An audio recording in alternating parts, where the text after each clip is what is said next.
We are wondering what is happening to the world.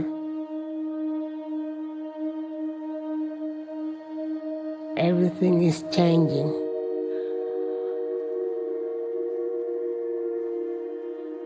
The very idea of human being some sort of natural concept is really going to change. Our bodies will be so high-tech, we won't be able to really distinguish between what's natural and what's artificial.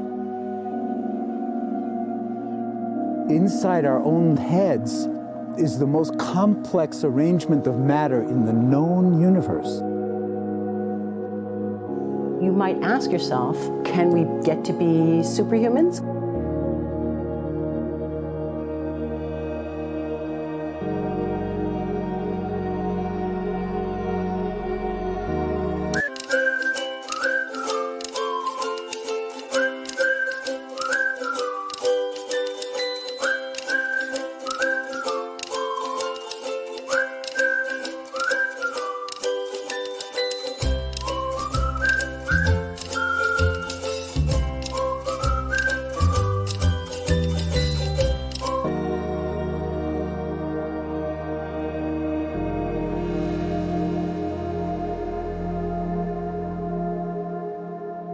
The original Industrial Revolution was driven by the discovery that you could use steam engines to do all kinds of interesting things. But that was followed by additional revolutions for electricity and computers and communications technology. We're now in the early stages of the fourth Industrial Revolution, which is bringing together digital, physical, and biological systems. One of the features of this fourth Industrial Revolution is that it doesn't change what we are doing, but it changes us. With the ability to visualize brain activity, for example, through a simple consumer-based EEG device, it gives us access to ourselves in ways that we've never before thought possible. It unlocks the black box that is the brain and enables us to really, truly be able to realize an identity that is aspirational. There's now a scientific foundation for the effects of mindfulness on the brain, on the genome, on biological aging. And when the human mind does know itself, then you get the potential for a new renaissance that restructures itself in terms of our relationship to life, our relationship to the planet, our relationship to work. We need a different economic model. And by that, I don't mean capitalism versus communism. What I'm talking about is a shift in the system along the lines of the two big changes that happened in the 20th century, Keynesianism, with a much greater focus on health and education and the role of government working with business, and then a reaction against that in late century to neoliberalism, where the focus was on free markets, freedom of the individual, and getting governments out of the way. We need a shift to a new system that will allow us to meet the basic needs of every human on the planet, that will live within planetary means, that will be fairer, and that will be focused as its key goal, not on growth per se, but on maximizing human well-being. And history tells us that a values shift is triggered by creation of a new story about how we want to live. I see the circular economy as something which fits very closely with mankind's goal to be innovative and creative and to always progress. We can use asset tracking, we can use IT, we can use 3D printing to enable this different economic model to recover materials, feed them back into the economy, and really to decouple growth from the resource constraints we have. The reason we live in cities is not different today than it was 10,000 years ago. Even if we have got networks connecting us, we still want to have places where we meet in person. So this means the place where we work and the place where we live are much closer to each other, a city where we don't need to have big supply chains in order to produce things, where many things can be sourced locally thanks to 3D printing and robotics. So if we're able to do something to transform cities, to make them more efficient, then the impact can be huge. Think about the prospect of getting rid of plastics. We must not only be inspired or informed by nature, but actually use natural organisms with which to design products and building parts. Only instead of varying material properties, we're varying biological functionality. Design is critical today because it's the first signal of human intention. So the question of adding quality to quantity, it isn't a matter of simply circulating things that are potentially toxic. It's circulating things that are safe and healthy for all generations. So the goal is no longer I want to be less bad, less monotonous, less unsafe, less unjust.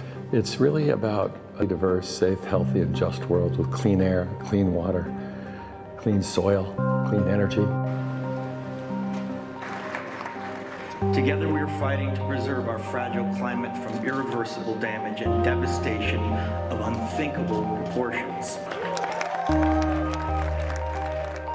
If we think about the original Industrial Revolution, it was an energy revolution. I like to think of it as a kind of bookending of a period in human history during which we used fossil fuels, and it worked very well for us for a long time.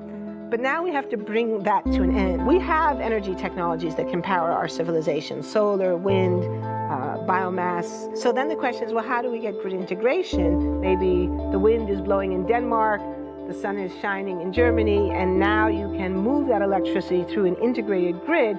You can supply energy to everyone who needs it, and you can supply energy at all times.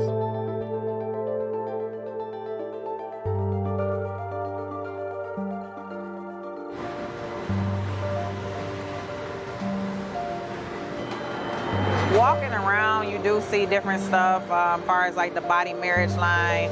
They use a lot of things that help them lift up and move things to the car. You just sit there and, program something, and it has its own set mind to go ahead and do everything. And then as humans, we just come in and take the extra step to help the technology. It's not the cure-all for everything. There's definitely a lot of things where people perform the operation better, but certainly for the right applications, robotics are a huge improvement for the process. The projection of 5 million jobs lost by 2020 to technology is serious, but it's not the main question. Construction, manufacturing, services, public health and education, these industries will still exist. The main question is, what will be the future of work? How will we define work? How will we share the wealth? From the viewpoint of the labor or jobs, now we really need new education or new training.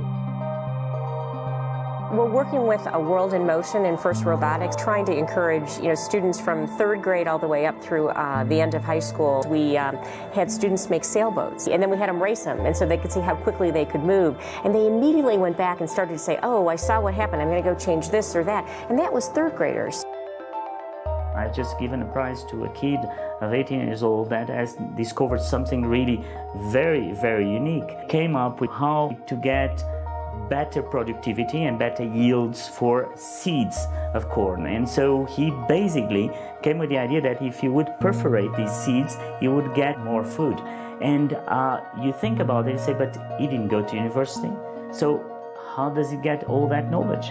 And he told me, I've been watching YouTube since the age of 12, and I'm so interested that I've seen everything about it. I've read everything about it.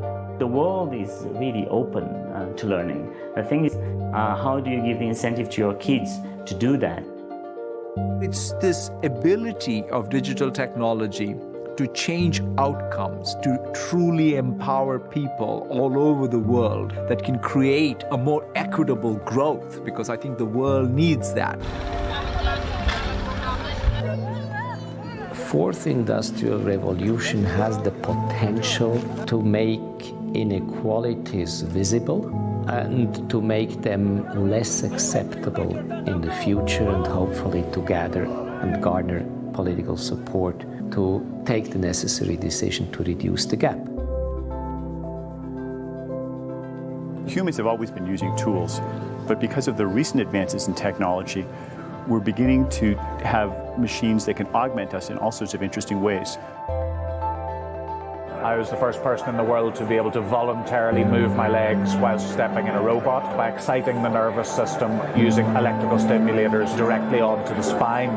We believe that a cure will be possible if enough of the right people have the will to fast-track a cure for paralysis.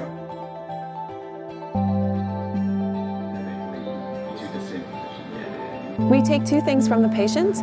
First, we take a three-dimensional X-ray, and we extract the three-dimensional data out of that so we can make a perfectly shaped puzzle piece.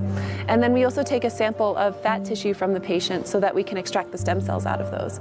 And we use those stem cells with this three-dimensional scaffold that we fabricate, and after 3 weeks, we have a piece of living bone that's ready for implantation. Being able to use genome editing to understand the genetic changes that lead to cancer, and technologies like drug delivery, getting molecules into particular types of cells. There's a lot of excitement about being able to move much more quickly on this disease. One of the things that I think is so essential to free and open societies is freedom of thought. And up until now, the conversation we've been having is around freedom of speech. Once we can access people's thoughts and access people's emotion, we have to create a space that enables people to think freely, to think divergent thoughts, to think creative thoughts. And in a society where people fear having those thoughts, the likelihood of being able to enjoy progress is significantly diminished. We need to take responsibility at every level of society, from the individual and the personal to the institutional to the global, to adapt to these technological challenges and changes which are redefining what it means to be human, what it means to work, what it means to be completely embedded in this world. People always ask me if I'm an optimist or a pessimist. The technology exists, but how do we get it and implement it at the scale we need at a price that people around the world can afford? Even though we have everyday problems we have to solve, we have to find a way to lay the foundations for the innovations of tomorrow.